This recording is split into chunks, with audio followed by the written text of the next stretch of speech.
You can see from his truck. Morgan Radford, my old friend, is joining me here. This is, I thought was really interesting, where the guy says it's a different kind of election. You're not running against Hillary Clinton. You're running against Bob Casey. These are local elections, and that gentleman was saying that Barletta is running a national campaign focusing on things like immigration. Clearly, that guy driving the truck agreed with that view, but in that part of Pennsylvania, it's not the biggest issue. It's not necessarily the biggest issue, but it also depends, Ali, on who you ask. Right. So, for example, a lot of the voters said, you know, we also want to hear about health care. We also want to hear about jobs. But we did hear immigration come up a few times. And as you saw when I asked our last gentleman, hey, look, are you really worried that there's going to be a caravan containing thousands of migrants coming to Scranton, Pennsylvania? And he said, well, yes, I already, you know, can't lock my doors at night because the crime rate has gone up. And I said, do you blame immigrants for the crime rate? And he said, absolutely.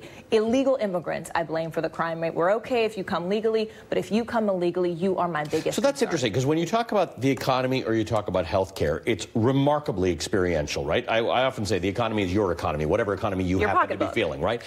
But immigration is not that to a lot of people. Many people to whom immigration is the highest priority don't have a negative experience with immigration.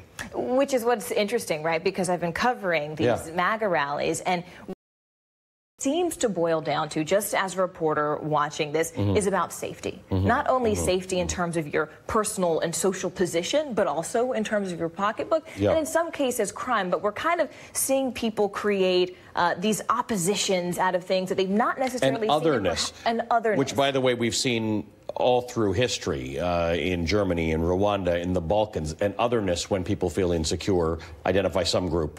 And the cognitive dissonance, right? I'm sitting there, and I was interviewing a woman at the last MAGA rally, and she says, you know, I don't mind Latinos. Looking at me, you know, I don't mind Latinos, she said, but, you know, they have a very matriarchal society, she says, and I even like their food. But I don't want them coming here if they've crossed the border and they haven't. So it's an interesting kind of like it is cognitive dissonance that you see with someone maybe you haven't met before. Thank you.